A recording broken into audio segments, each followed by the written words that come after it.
I was doing evictions for my clients, so I learned a lot of things not to do. Also, I had some really good clients, and we learned some things to do. In fact, it was one of my clients that originally taught Josh and I how to buy houses.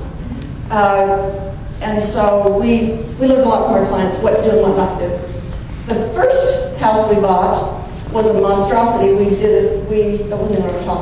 We worked on it all summer long. We didn't know what we were doing. Josh and I did all the work ourselves. So if we did it over now, it would be completely a different job than what we did before. See, we lost money on our first 3 houses, so you're way better than us, Randall. Yeah. I don't know why we kept going. We just knew it would work. Well, we just figured out we were such bad flippers that we had to be long-term holders. We were really bad at flipping. that was our strategy. Yeah, that was it. We were terrible at flipping. We'll do anything but flip.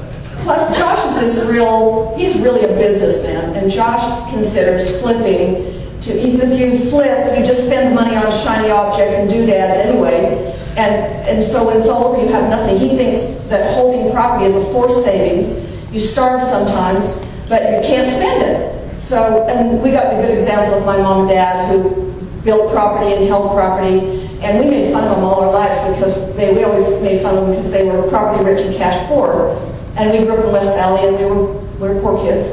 And my dad and mom had a wonderful retirement because he kept buying Corvettes, and so she would buy property so that there was no money to buy Corvettes. So the driveway was full of Corvettes. Dad wanted to get a shiny car. So we had a good example. We tried everything else in the world and finally went to that. By the way, I don't want you guys to think that because I'm an attorney, oh yeah, she can do it because she's an attorney. I was a single mom for 14 years, really poor. I went just back to school because I never wanted that to happen to me again. And Josh was raised by a single mom. So we didn't start out rich, we didn't start out cool. Well, he started out cool, but I didn't. So we worked really hard. So don't think that just because I'm a lawyer I can do it. I didn't know what the hell I was doing when I started. We just made it go right. So we just never did it. Okay, I'll get back on top now. Okay, we got together, we kind of fleshed it out. The topic that we told Randall we talked about is what's working now, 10 battle-tested tips to help landlords and investors survive and thrive through the recession. So we're going to go through 10 different subjects. We're going to kind of fast-mouth it. And any of you that want the actual report, it's about a 10-page report, if you'll turn in your business cards at the end with your email address on it, we will sign you up on our new newsletter. We're going to give a ton of our tips away for free. And then we'll give you the free write-ups. You don't have to take tons of notes. You need to have the If they don't have a business card, we have scrap of paper, anything. We'll put a yellow pad up here in the front. Okay, we'll just email it to you, so you don't need to take tons of notes. Okay, what else? Okay, so number one, I'm just going to run through they're not in any particular order. First of all, we became completely intolerant of vacancies. And we even and when we thought we were completely intolerant of vacancies, but still going through this period, then we refinanced 36 units. Josh will talk about how hard institutional financing is now. But we had to get even better because if my vacancy rate would have fallen below a certain percentage, we would have been turned down the loan. So I really got good. And now, I would imagine there's still landlords having trouble, but we're doing really great. And to have at least 90% of our tenants with 700 plus FICO scores, we have a great group of people. So, okay, so you know that, I don't know if you guys have ever gone to the apartment association. The reason I got started in this business, actually, years ago, my mom and dad built Aspen Village Apartments out in West Valley. Mom and dad sold it and retired, and 15 years later they had to foreclose on the property and take it back. It had 50 plus vacancies and 15 years of deferred maintenance. And so a number of us moved onto the property to let them know there was a new sheriff in town and get it back in shape. Well, Mom sent my brother and I to an apartment association to take the apartment manager course. What is it? The CAM, Certified Apartment Manager course. And so if you guys have ever done that or been to the apartment association, you may know that professional managers are really good. They want to keep their jobs. It's not as personal as it is when it comes out of your own pocket. These guys are trained, and that's your competition. That's who you're competing with as a small landlord. And they're trained to do a 3-day turnover when they have a vacancy. Day one, if you remember, day one they do maintenance. Day two they do painting. prepping, painting, reassemble everything. Day 3, they clean. 3-day turnovers is what those managers are trained on. It's a little harder for small apartment managers to do that because you don't have a bunch of full-time people working at your complex like a big, and they have a just a little machine. But you guys should make yourselves to get as close to that as possible. The goal. It's a goal. You keep your vacancies short, and it's part of cash flow. It's your job as an income property owner to get that cash flow going. And so you got to force yourself. You guys have jobs and families and all kinds of things going on. You got to crunch it and force yourself to keep it as close as possible to the pros. You always say that there's a certain period of the month where everything rents. Yes. What's that period? I think you have to, if you have an apartment on the market, if you don't get it rented by the 15th, the likelihood of getting it rented by the end of that month is slimmer and slimmer and slimmer.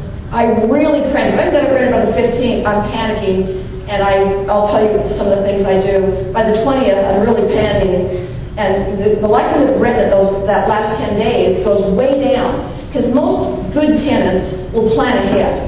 And they'll want to give their landlord notice, and then they'll shop, and they'll want to do it early in the month because they don't want to be left. They've given notice, they've got to hurry.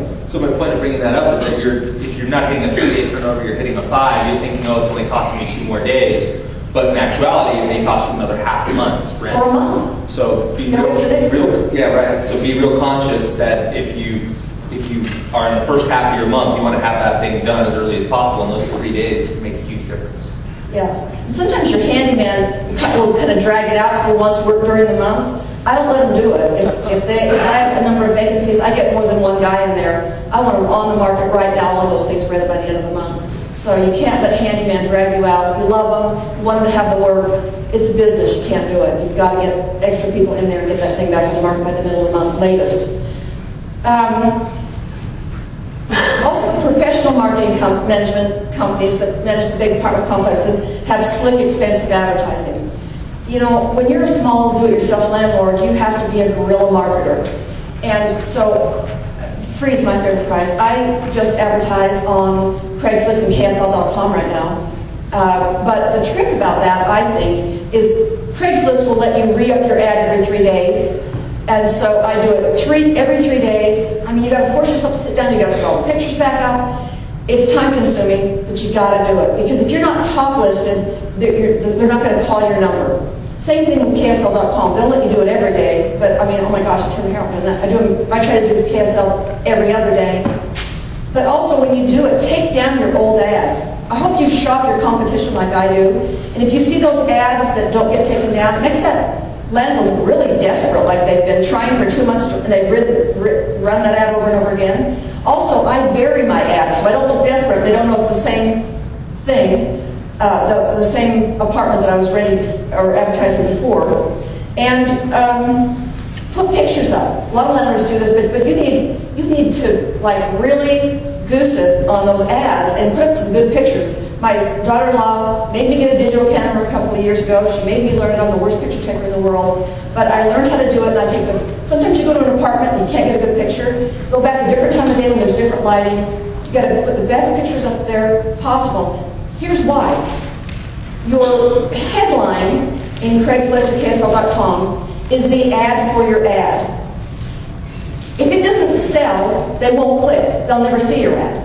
You got to put something cool in there, and I change it all the time. I test it constantly, and I watch it. On KSL, you can see how many people looked at your ad, how many people clicked.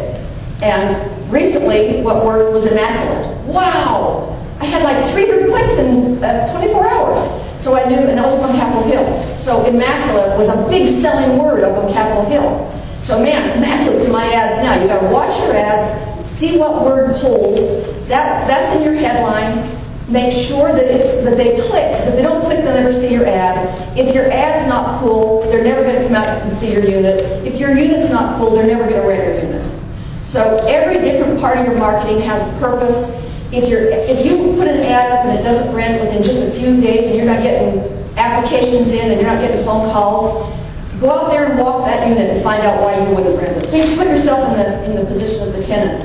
You know, is there like ghetto broken down cars in the parking lot? Stink. Does it stink? Yeah, we take cats, so you gotta be careful about that. We have, and by the way, we have some, if you go